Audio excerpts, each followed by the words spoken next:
Boa tarde, gente. Tudo bem? Bom, essa é a surpresa que eu tinha guardado para vocês. Ó.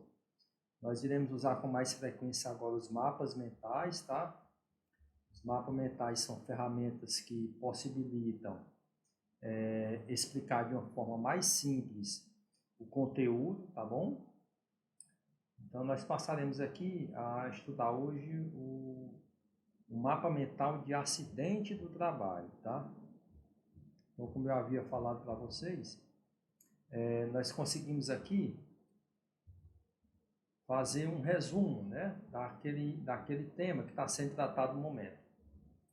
Então, nós vamos encerrar aqui a semana de estudos sobre acidente do trabalho, relembrando o que é acidente do trabalho, qual é a definição legal para acidente do trabalho. Bom, acidente do trabalho é aquele que ocorre pelo exercício do trabalho a serviço da empresa, provocando lesão corporal ou perturbação funcional que cause morte, perda ou redução permanente ou temporária da capacidade de trabalho. Ou seja, é uma definição legal que está prevista na Lei 6367, dígito 76, o artigo 2º, que prevê como elementos primordiais para a definição do acidente do trabalho o que? Toda ação ou omissão da empresa que provoque lesão no empregado. Em resumo, é isso, tá?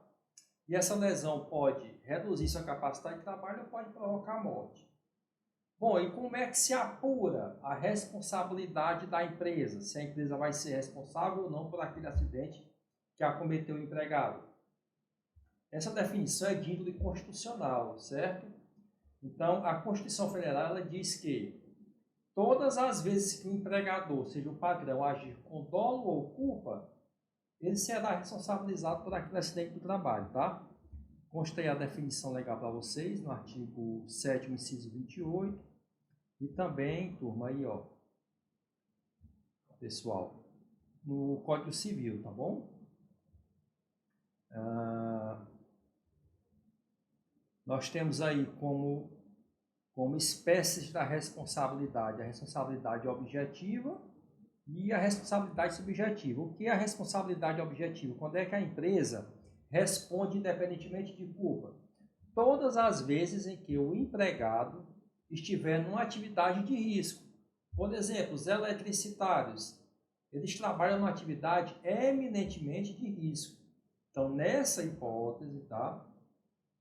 Como a empresa já de antemão conhece o risco daquela atividade, se ocorrer um acidente do trabalho, ela será responsabilizada independentemente da investigação de culpa, certo?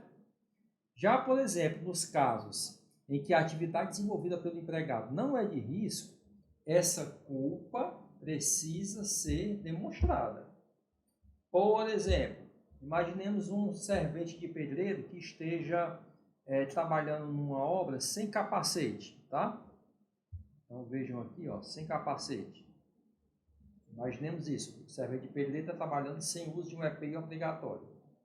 E de repente, um tijolo despenca do andar superior da obra em sua cabeça, provocando uma forte lesão com contusão cerebral. Nesse caso, deveria o servente estar usando um equipamento de proteção, que é o EPI. E como não estava fazendo uso, a empresa agiu de forma negligente. Mas negligente com o quê, doutor Abezel? Negligente com a fiscalização. Você não pode deixar empregados trabalhando em determinado setor da empresa sem o uso do EPI. Aliás, o EPI é de uso obrigatório. Mesmo que o empregado não esteja usando, a empresa compete à empresa fazer a fiscalização, tá? Então, nesses casos, a culpa aí fica demonstrada por negligência, tá bom? Outro ponto importante sobre acidente do trabalho são os direitos, né? Há muita dúvida. Bem, que direitos o empregado terá na ocorrência de um acidente do trabalho? Nós já até fizemos um post sobre isso no nosso Instagram, tá? E vamos aqui rememorar quais são os direitos do empregado. Bom, primeiro, ele tem estabilidade, ele não pode ser demitido num prazo de até 12 meses, tá? De até 12 meses após o retorno dele ao trabalho. Se a demissão ocorrer, ele poderá solicitar a sua reintegração e o pagamento de todos os salários que deixaram de ser pagos no período. É importante, tá? Vocês ter em mente esse direito. Outro direito, recebimento de pagamento durante o período de afastamento. Se esse afastamento for de até 15 dias, a empresa arcará com essas despesas. Se for superior a 15 dias, quem pagará é o INSS através da concessão de um dos seguintes benefícios: auxílio-doença, geralmente auxílio-doença, porque no início se paga auxílio-doença, já que a lesão poderá ser curada ou não. Se essa lesão se tornar permanente, impossibilitando o retorno da capacidade de trabalho para o empregado, ele poderá receber um benefício de aposentadoria por invalidez. E, paralelo a isso, ele poderá acumular um outro benefício, que é o auxílio-acidente, que é um benefício de caráter indenizatório. Nesse caso, o INSS indeniza aquela pessoa que perdeu a sua capacidade de trabalho, e esse benefício ele é permanente, tá? O auxílio-doença é permanente. Já os outros dois, tanto o auxílio-acidente, tanto o auxílio-doença quanto a aposentadoria por invalidez, podem ser cassados, tá bom? Nós já até falamos sobre isso no passado. Então, quem acompanha lá nas postagens no Instagram, e vocês vão entender bem esse assunto que a gente está falando, tá bom? Bem, e a empresa, existe alguma defesa para a empresa? A empresa sempre será responsabilizada pelo acidente? Evidentemente que não. Há casos em que o acidente ele ocorre por culpa do empregado. Tá? Então, nesses casos em que houve comprovação de que o acidente ocorreu por culpa do empregado, ou seja, ele contribuiu para a realização daquele acidente, nesses casos, a responsabilidade da empresa fica excluída, excludente do dever indenizado. Sempre que houver culpa exclusiva do trabalhador para a ocorrência do acidente, culpa exclusiva, tá? Porque se a culpa for dos dois, a empresa responde por uma parte. Por exemplo, um motorista de ônibus que faz uso de medicação para não dormir e provoca um acidente de trânsito, falecendo.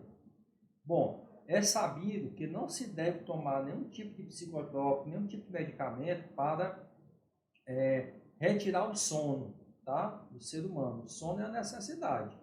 Então, se o motorista está cansado e ingere medicação para dormir, sem conhecimento da empresa, e ocorre um acidente, nós teremos aí a chamada excludente de responsabilidade. Neste caso, a empresa não irá responder por aquela indenização ou por aquele dano que foi causado ao empregado, ok?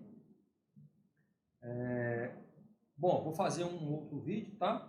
Para falar aqui dos exemplos e da equiparação legal, para que não fique muito longo, tá bom? A gente se vê aqui no próximo vídeo.